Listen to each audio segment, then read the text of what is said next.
Welcome down to the assembly. It's almost time for the race. Let's grab a quick chat with man on pole position, Malcolm Blackman here. Malcolm, how are you doing? That's a good qualifying session. Yeah, it was all right, mate. Yeah, very good. Yeah. What was the track like out there? Obviously, it was quite greasy this morning, wasn't it? Yeah, it was really greasy in our qualifying. It started to dry out, so we obviously got a lap in early enough. So yeah, it was good. What are tyres like on these things? Because it's so low, I can barely even see them here. Yeah, to be honest, the tyres have got a really small window. You have to be really careful. So Right. in the qualifying, you have to get that in the window, and then obviously because you're pushing hard, then they go off. You've got a 15-minute race, of course. Yes. What's it like sort of last 5 minutes? So the tyres a little bit? Yeah, the tyres. Yeah, it really hurts the tyres. Yeah. Is it? Yeah. Well, we're going to be watching anyway. Best of luck. Enjoy it, won't you? Let's keep moving around. We've got Ray Harris over here as well. Let's just grab a quick word here, shall we?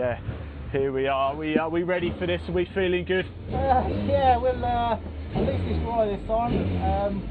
Although it was good fun in the wet. It's the first time I've driven this car in the wet, so yeah, it took a little bit getting used to, but it was good fun. There's a lot of bodywork in these cars. Are they pushed really close down to the ground? Yeah, I mean, yeah, the front splitter rubs a little bit. Obviously in the dry we'll do, not necessarily in the wet, but yeah, they haven't got a lot of downforce. You know, you bolt some things on with what you've read and hope that it does something really. So rain is nobody's friend. We want it to stay dry. Is that what? Yeah, I mean, now we're all on slicks. We definitely want it to stay dry. Yeah. These things are a handful on slicks in the wet. I can imagine. So best of luck for the race. Enjoy it, won't you? Let's just move down a little bit further. We've got Dave York here in number 196. Look at this Mercedes here again. It's Daniel Smith. Let's just see if I can quickly reach through. My word, they look so good, don't they? How you doing? I've got to say, these look so much fun to drive. What are they like? Oh, they're great fun. They're not very good in the wet, but as soon as you get them in the dry, they're all right then. I think we're going to be all right. I think the race is going to hold off. Are you happy with qualifying? I was a bit disappointed with qualifying, but I think it was hard to try and judge the pace. I haven't driven around here in this car in the wet before, so it was kind of a new thing. So problem is now I've set the car up, made a few changes to make it better in the wet because it's supposed to rain at 2 o'clock, and now it's dry. Now it's bloody dry. So we'll see how we get on. Oh, best of luck out there. Enjoy it, won't you? Right, it is now time for the race to get underway. Here we go. It's going to be a lot of fun.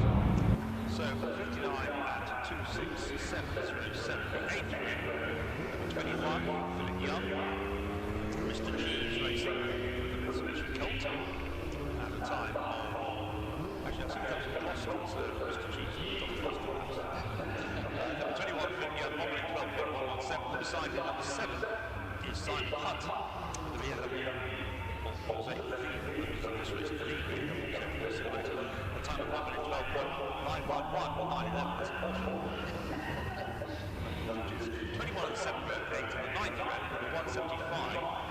John Stewart, Mercedes SAK, 399, and alongside him on the 9th round is number 637, Paris man, with Peugeot 206 at a time of 14.26. 175 and 637 completes the grid. This series has had its ups and downs. It's on a bit of an up at the moment. Temperatures going up. Cars smartly turned out and are about to be led off on their parade lap by Douglas. One of the conditions sufficiently joined this time around. It's an intriguing series visually as well. The style of the liveries on all the cars really sort of reminds me of the whole sort of hot rod and sort of not banger racing. I don't want to call it banger racing, but like the stock car sort of community of motorsport. You know, they've got this great style about them.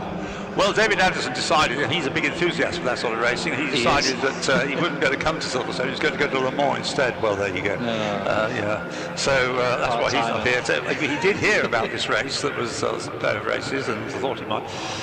But Le Mans was irresistible. I was actually I was literally on a campsite last weekend at RAF Mildenhall, which you can hear the stock car oval just round the corner from that airbase near Snetterton, where David has told me he's been many a time. It's certainly a place that he enjoys going.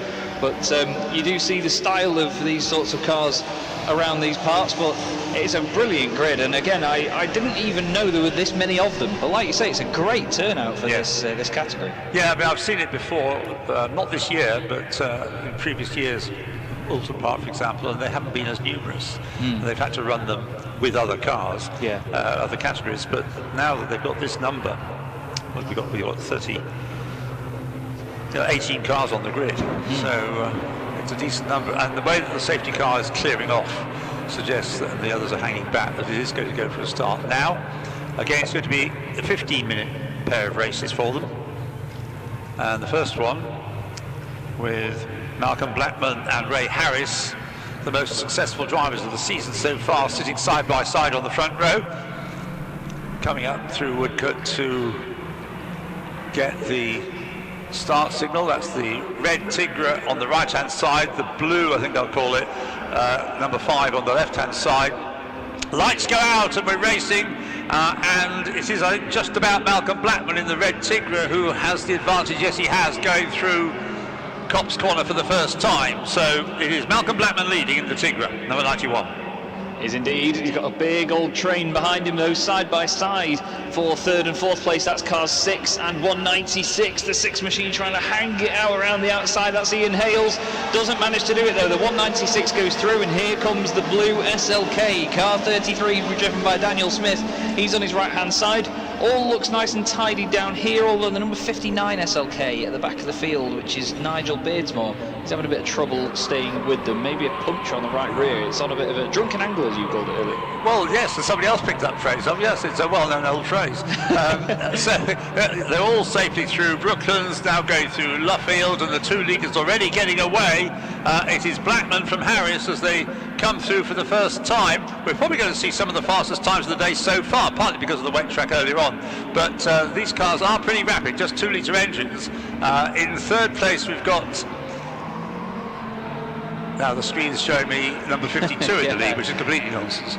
I was going to say it's 91 from 5 TSL. Yes, I think we're going to see no working transponder message at some point. But yeah, let's catch up. We've got there 91 Blackman leading, Harris leading, in third place Daniel Smith, number 33.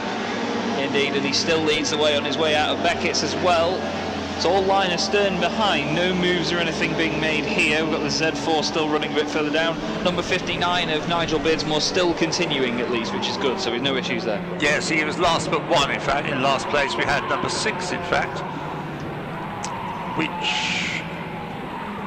is Mr. Hales, starting on the second row, but came through in last place.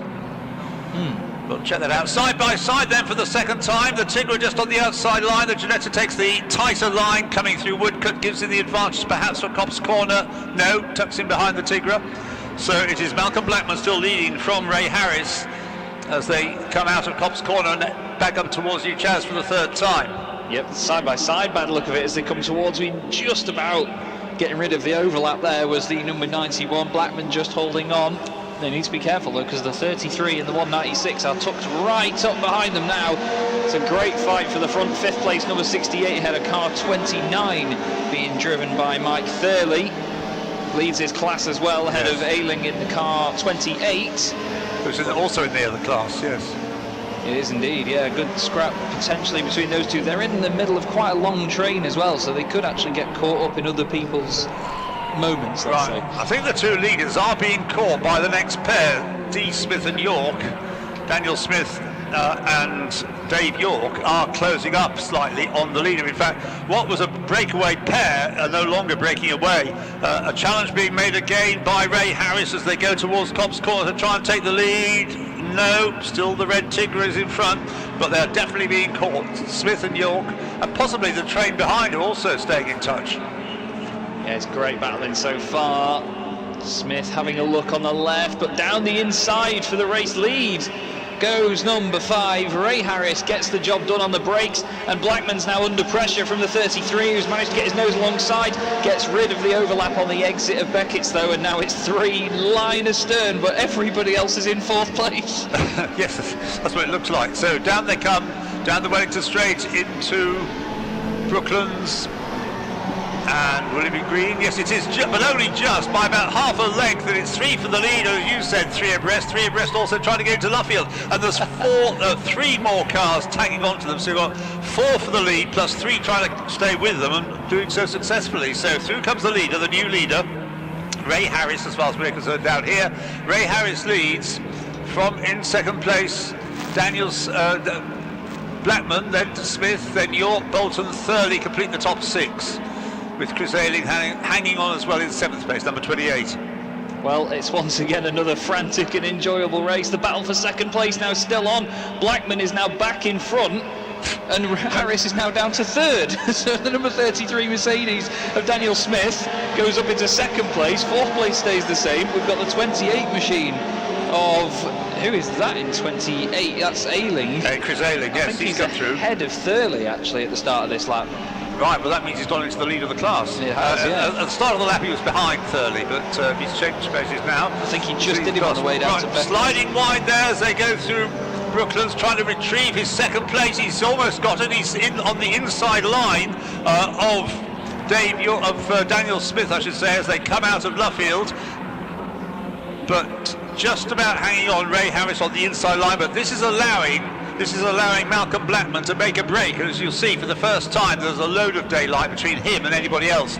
1.19 seconds in terms of time. Blackman, Harris, D. Smith, York, Bolton, Ayling and Thurley are the top 7. Yeah, Blackman is getting some real daylight, like you say.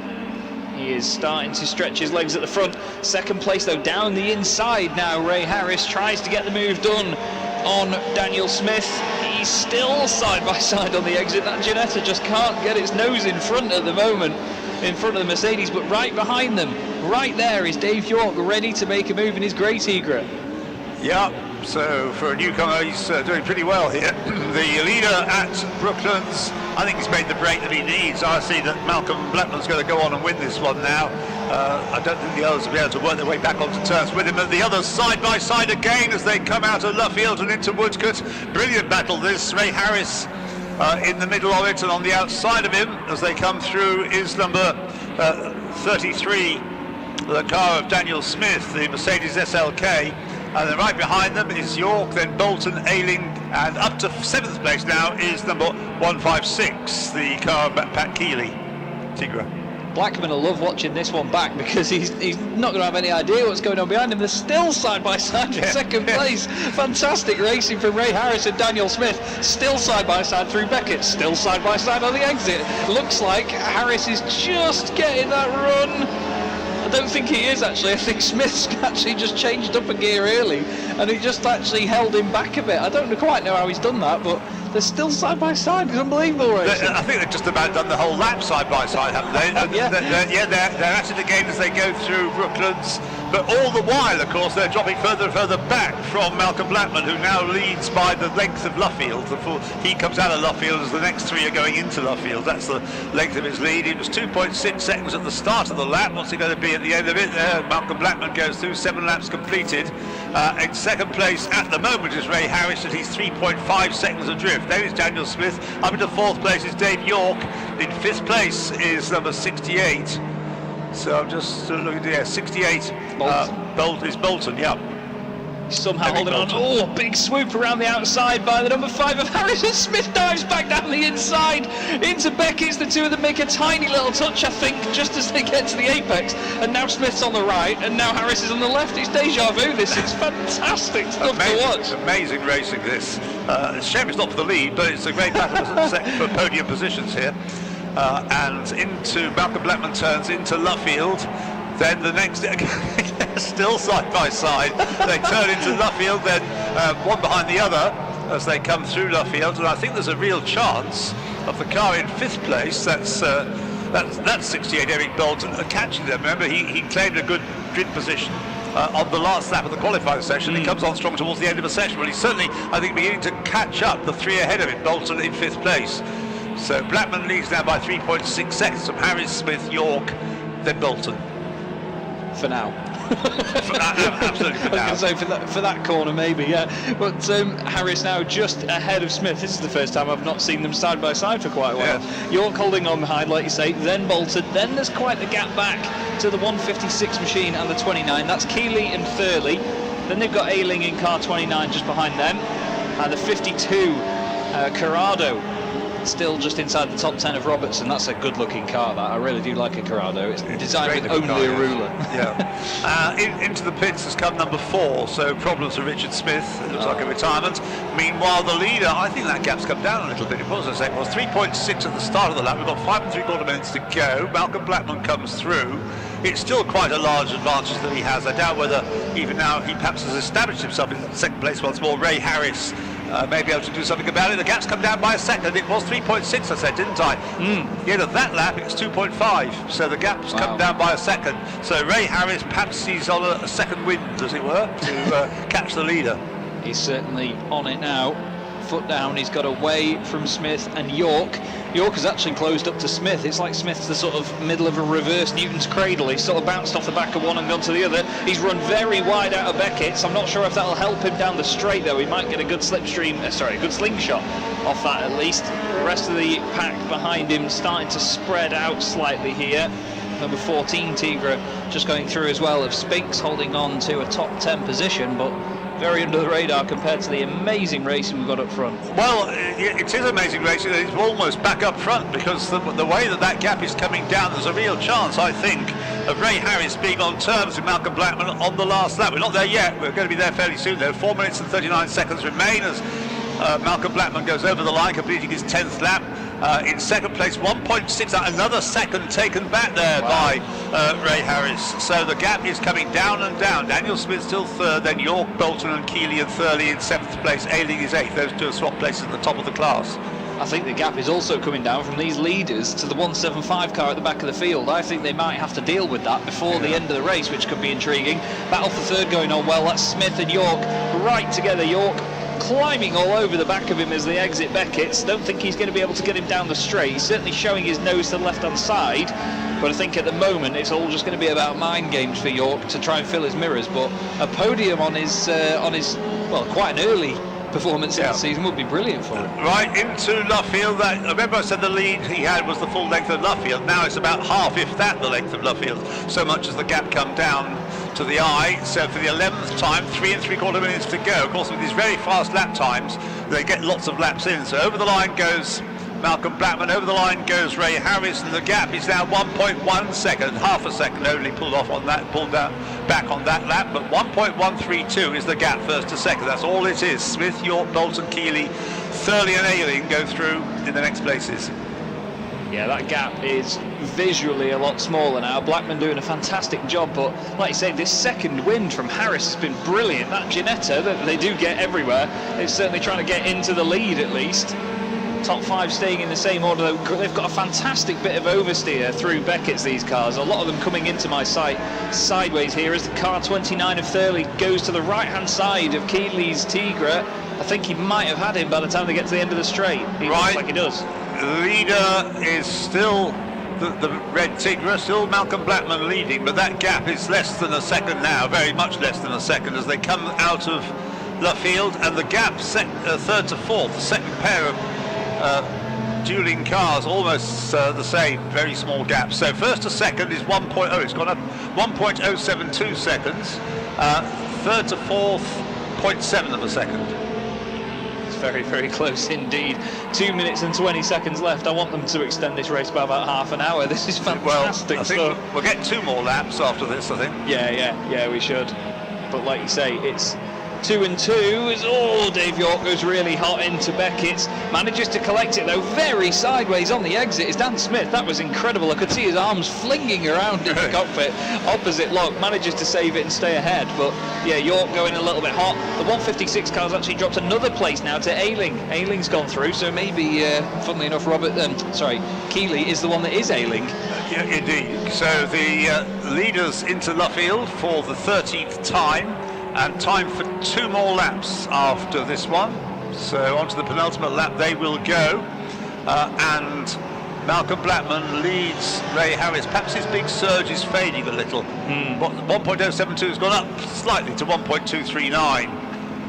In 3rd place it's still Daniel Smith. In 4th place it's still 196 Dave York. In 5th place it is still 68 Eric Bolton. And Mike Thurley leads Chris Ailing by 1.9 seconds in the class for older drivers.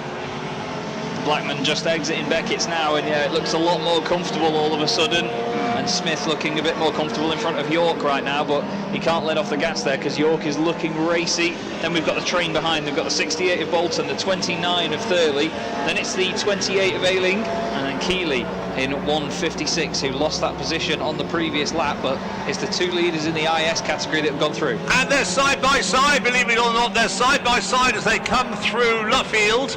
And so who's going to get the advantage as they turn into, they've got a slower car to negotiate, but it's, do we have a yellow flag out anywhere? No. So suddenly, as though he missed a gear, they were side by side through the first part of Luffield, then suddenly dropping back was Ray Harris. So Malcolm Blackman led over the line by 1.9 seconds, but it was nothing at all as they came into Luffield. Mystery that, why? Perhaps he missed a gear. Anyway, Smith is third, York is fourth, Bolton, Thurling and Ailey is the top 7. And this will be the final lap as well, so you've got to argue that that would be Ray Harris's final chance unless he gets a really good run out of Beckett's, but he's not going to get enough to catch Blackman at this point, so Blackman just needs to keep it tidy around the final sector. Track limit's been very much abused here by Dan Smith down at Beckett's. He's way over on the white line, but still he's having a good time doing it by the look of it. Everyone else spread out here, Ian. I think it's going to be down to Blackman and Harris then to take us across the line.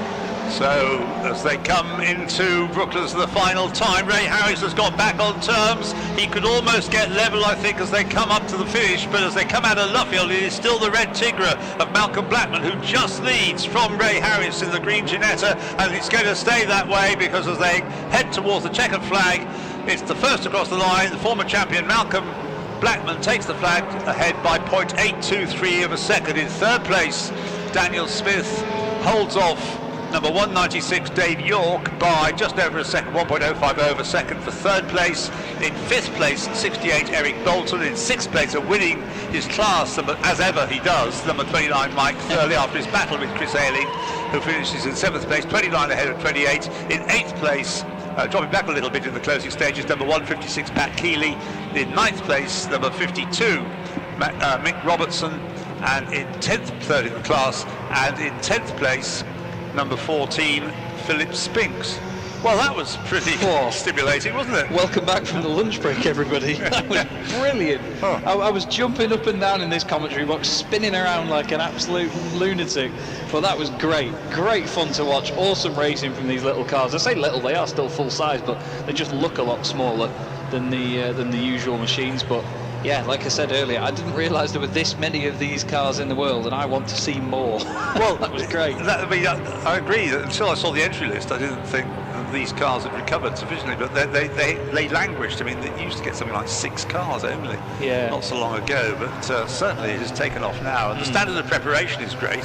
Yeah, it is. They look brilliant. I was having a good look around them in the paddock this morning when I arrived, and they look stunning. You know, they're so proud of their cars, much like you do get in the whole sort of hot rod and stock car scene. You know, everybody's so proud of every single inch of livery that they've got on their cars. They do prepare them really well. Right, well, we're going to see a load of cars looking the same now, driven by young drivers, so that the race will probably be quite exciting to say the least, but we'll turn to that in just a moment. Gary may have a chance to talk to one or two of the drivers from that race. Down here, ready and waiting. Well, as you gathered, Gary, you got quite excited about that. Yes, I didn't know. I was watching from the pit lane, and I thought Ray Harris was going to get it. In fact, I don't know if either of you guys picked it up, but his bonnet flap was flapping. Certainly along towards Cops. I thought, well, is that going to last the race, or is he suddenly going to get a face full of a bonnet? So yeah, it seemed a bit strange when he chucked it into Magnus and Beckett's here, especially when the car leant to the right-hand side. As he chucked it left, it really started flapping around on that front right corner, so maybe just a catch or something came loose. So the first two drivers taking up their positions, so we'll let them get out the car first of all, so we can get a quick word. Ian's also down here for the live streaming. I gave him a quick phone call over the lunch break. I spoke to him because there was somebody walking around the paddock with an open microphone on, having lots of conversations. Yeah, what was all that about? I really don't know. I think maybe some of the cameras that these guys use have microphones built into them, so I think maybe one of the camera microphones was on and they didn't know about it. Luckily, there was no choice language. I was just going to say, what was the conversation about? All I could hear was the distance. Apparently, Oh wow, what a race that was. These silhouettes make a wonderful sight, don't they? And they make for some incredible racing. Let's just go for a little walk over here. We do have Malcolm Blackman here, and it wasn't easy, was it, Malcolm? It really wasn't. They just wouldn't let you get away, would they? No, it was all right. It was yeah, it was all right. Once we broke the toe from Ray, obviously he got me because there was a yellow and then a double waved yellow, and I don't think they see it to begin with. But to be fair, I did it, and Steve and Lewis all did it at Brands. A car moved over and blocked the double waved yellow, and we all got disqualified. So this time I was waiting until I see the green. Yeah, so it was, and Ray sort of half come by and then backed up, so it was all right. But Dunshead got to me because of the. I don't think they see the yellow because of me. Ah, the car, there you go. Because they're so low. It's that giant, it's that massive wing you've got there. Well, it blocks the vision, and it's really funny at Brands. I was trying to explain that. You know, the clerk of course did his job, but you know, when you three of you was all bumper to bumper, and we just couldn't see them. So, yeah, it was good. Well, congratulations anyway. Well done. Cheers. Fantastic stuff. We're going to see if we can grab a word with a couple of the other drivers. Should we grab Dan Smith, shall we? Dan, that was that was fraught, wasn't it? Yeah, it was pretty busy. You and Ray spent a bit of time side by side, didn't you? Yeah, I think we did about 2 or 3 laps side, so it's quite good. Both left space, so it was good. So it was a good bit of racing. A lot of respect there. Mind you, I was chatting to Malcolm. He said that obviously the yellow flags. Did you see them? Yeah. You did. Okay. Saw the yellow flags, and it was one of them things really. It's hard, and you slow up too much, and then you end up. So, but no, it was good. Shame the yellow flags did come out, but there you go. That's racing. Congratulations anyway. Well done. Let's grab Ray as well. He's over here, desperate for a chat, aren't you? Turn the camera off. Oh yeah. Right, that was pretty fraught. I was just saying, you and Danny having a good battle, and you getting close to Malcolm. Yeah, just a few more laps maybe. No, I think he was cruising. Yeah, you can't give Malcolm that sort of space, and he's not going to give that up. I think he was cruising towards the end. But yeah, it was a good race with Daniel. I think we were side by side for like 2 laps. You won't get many race series that do that. So yeah, it was nice, good clean race. Yeah, it was good fun. Look, it was great to watch, I have to say. And of course, you've got to do it all again later as well. There we go. Right, so what a wonderful race that was. It's almost time for the next race. It's going to be another absolute cracker.